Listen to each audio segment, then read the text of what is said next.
झुंड में तो सुअर आते हैं, शेर अकेला आता है। ये डायलॉग आपने तो सुना ही होगा, नहीं सुना है तो एक बार सुन लीजिए।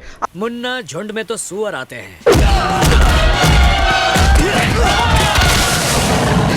शेर अकेला ही आता है। अब जरा इन सुअरों को देख लो जो अपने दादा के उम्र के बुजुर्ग को किस तरह बेइज्जत करते हुए इस उम्र दराज को मार रहे हैं, और आसपास खड़े बैठे ये सभी सुअर ही हैं जो झुंड बनाकर किस तरह इन सुअरों को रोकने के बजाय वीडियो करने में लगे हुए हैं। गाय का गोश्त ले जाने के शक पर अपने दादा के उम्र के आदमी को गंदे गंदे गालियां दी जाती हैं, फिर उस बूढ़े आदमी पर बार बार हाथ उठाया जाता है, जबकि वो गोश्त गाय का नहीं बल्कि भैंस का था। चलिए कुछ देर के लिए ये मान लेते हैं वो गोश्त गाय का था, तो इसका मतलब ये नहीं कि तुम चलती ट्रेन में एक बूढ़े आदमी पर सुअरों की तरह झपट पड़ो, उससे बदतमीजी करो, उसे गाली दें, उसे मारने लगो। किसने तुम्हें अधिकार दिया है? कौन हो आप? तुम तो सुअरों से भी बेगैरत हो, निहत्तों पे अपनी ताकत दिखाते हो, वो भी अपने दादा के उम्र के आदमी पर। तुम तो इंसान कहलाने के भी लायक नहीं हो, ना जानवर कहलाने के, क्योंकि जानवर भी तुमसे अच्छा होता है। तुम्हारे दिमागों में नफरत का गोबर इतना भर दिया गया है कि तुम्हें जवान और बूढ़े में भी फर्क दिखाई नहीं देता। खुद अपने माँ बाप से भी जाकर पूछना कि तुमने जो किया वो सही किया है या गलत। तुम्हारे माँ बाप भी तुम्हारी इस शर्मनाक हरकत से तुम्हारे मुंह पर थूकेंगे। जरा सोचो, इनके जगह तुम्हारा कोई अपना होता तो कैसा लगता तुम्हें। ये बूढ़ा आदमी अपनी बेटी से मिलने जाते वक्त भैंस का गोश्त ले जा रहा था, जो कानूनन गुनाह नहीं है। इस ट्रेन में कुछ लड़के पुलिस की एग्जाम देने यानी आरपीएफ की एग्जाम देने मुंबई जा रहे थे, तो इन्होंने इस बुजुर्ग आदमी की थैली में देखा कि 2 प्लास्टिक के बॉटल्स में गोश्त है, तो इस पर इन नफरत बांटने वाले सुअरों को मुद्दा मिल गया और गाय का गोश्त है करके इन्हें पीटा गया। इनकी उम्र का भी ख्याल नहीं किया गया। और इसी तरह की एक और घटना हरियाणा में घटी है, जहां पर गाय के गोश्त खाने के शक पर गाय रक्षकों के कार्यकर्ता शब्बीर नामी व्यक्ति को और उसके साथी को घर से बुलाकर ले जाते हैं, फिर उसकी पीट कर हत्या कर देते हैं, और दूसरा हॉस्पिटल में जिंदगी और मौत से लड़ रहा है।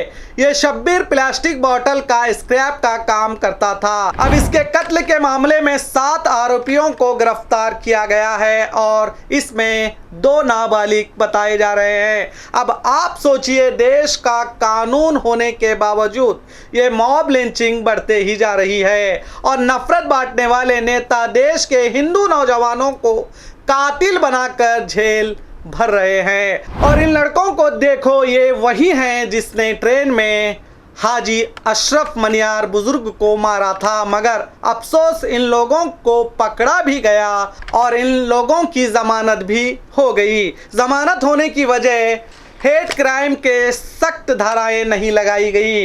इस पर एनसीपी के MLA doctor Jitendra Awhad railway police department के खिलाफ भड़कते हुए पुलिस थाने पहुंचे और कहा कि इतने आसान धाराएं इन जैसे आतंकियों पर लगाई गई, इस पर सवाल उठाया, जबकि इन पर तो सख्त से सख्त धाराएं लगानी चाहिए थी। भड़कते हुए हाजी अशरफ मनियार के बेटे से कॉल पर बात करके दोबारा कंप्लेंट सही से करने को कहा। सुनिए। अशफाक, यहाँ से अभी पुलिस निकलेंगे तुम्हारा जवाब लेने के लिए अब्बा का, तो अब्बा को बोलना जो बोलना है वो आज एक ही बार जितना हुआ है उतना प्रेस के सामने और वीडियो निकाल के बनाना, आगे पीछे मत कर।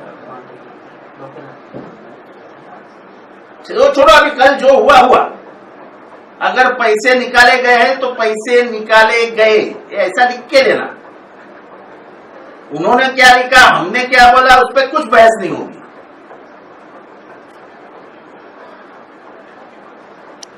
तो वो छोड़ो का अब्बा का वीडियो निकाल के ऐसा ऐसा मेरे साथ हुआ शुरू से आखिर तक, ये सब लिख लो, ये वीडियो निकाल लो।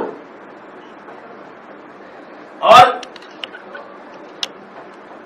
उधर की लॉयर है, वो रहेगा तो लॉयर को बुला लेना, और मैं इधर से लॉयर का एक ये भेजता हूं, उसमें लिख के भी देना कि ये कलम के अन्वय हम उनके ऊपर गुना दाखिल होना चाहिए, बस। ये एमएलए साहब ने तो इंसानियत की मिसाल पेश की है। इनके कहने पर हाजी अशरफ मनियार दोबारा रेलवे पुलिस स्टेशन पहुंच चुके हैं, जो आप वीडियो में देख रहे हैं। ये लड़के जो खुद बॉम्बे को आरपीएफ पुलिस एग्जाम देने जा रहे थे, अब आप सोचिए क्या इस तरह के सुअर जो झुंड में एक बुजुर्ग की उम्र का भी ख्याल नहीं करते, क्या ऐसे लोग आरपीएफ में आएंगे तो क्या होगा? ये आरपीएफ विभाग को भी बदनाम कर देंगे। अब यूपी के इस पुलिस ऑफिसर को भी देख लो, जिसके दिमाग में भी मुसलमानों के लिए कितना गोबर भरा हुआ है। ये पुलिस की वर्दी में गुंडे से कम दिखाई नहीं देता, जो खुद तो पुलिस ऑफिसर है और ये अपनी वर्दी का किस तरह गलत इस्तेमाल कर रहा है, सुनिए। हमारे बाप के गुलाम हैं, हमारे बाप के हम गुलाम हैं। 3 बार आए तुम्हारे बाप का दिया हुआ खाते हैं क्या? क्यों? जब तुझे मालूम है कि तेरा आदमी मुल्जिम है तो क्यों नहीं हाजिर हो रहा? क्यों? कितनी बार पुलिस आए? बेशर्म हो, बेहया हो क्या? भाई पुलिस कितनी बार आया तुम्हारे यहाँ? बोलो, कितनी बार चाहती हो आप पुलिस आए?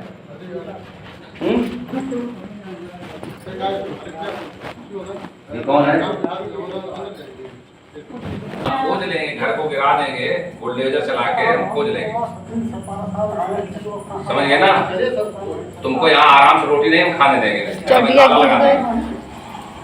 मुल्जिम है 360 के, अगर हाजिर नहीं होंगे तो तुम आराम से रहोगे यहाँ पर। सुना आपने, ये पुलिस ऑफिसर पहले तो बिना लेडी पुलिस के घर में घुसता है, फिर इन मुस्लिम महिलाओं से बदतमीजी करते हुए इनसे कह रहा है, क्या हम तुम्हारे बाप के नौकर हैं? तुम्हारे बाप का दिया हुआ खाते हैं? चलिए मान लेते हैं बार बार आने पर भी इन्हें आरोपी नहीं मिल रहा होगा, जिसके चलते ये गुस्से से कह रहे हैं, मगर आगे इसने क्या कहा ये भी जरा सुन लीजिए। खोज लेंगे, घर को गिरा देंगे, बुलडोजर चला के हम खोज लेंगे,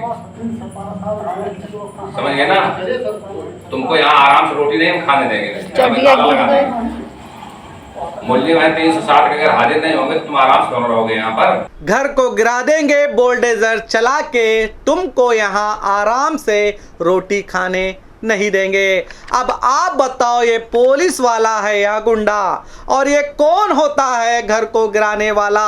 ये कौन है जो कह रहा है तुम्हें आराम से रोटी खाने नहीं देंगे? क्या इसके बातों से आपको नहीं लगता कि इससे नफरत की बू आ रही है? आज हर एक लाजज बना फिर रहा है। अगर किसी ने कुछ कांड किया है और वो कांड करके फरार हुआ है, तो उसके घर वालों ने कौन सा जुर्म किया है जो इस तरह इन्हें डराने की कोशिश की जा रही है? ऐसे ही सत्ता के गुलाम पुलिस ऑफिसरों की वजह से पुलिस विभाग पहले से ही बदनाम है। आज नफरत ने मुल्क के भाईचारे को कहां तक ला खड़ा कर दिया है। इस नफरत के साथ मुल्क कभी आगे नहीं बढ़ सकता।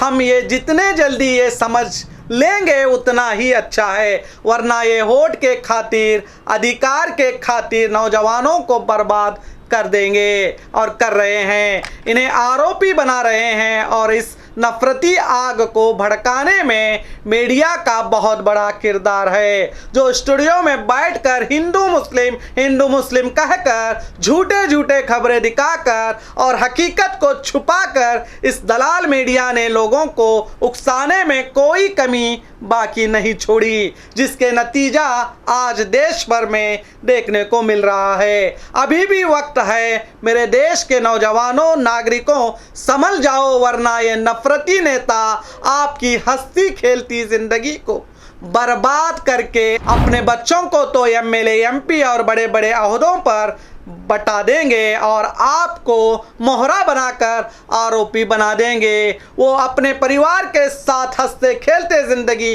गुजारेंगे और आप अपने परिवार को छोड़कर जेल में ज़िंदगी गुजारने पर मजबूर हो जाओगे।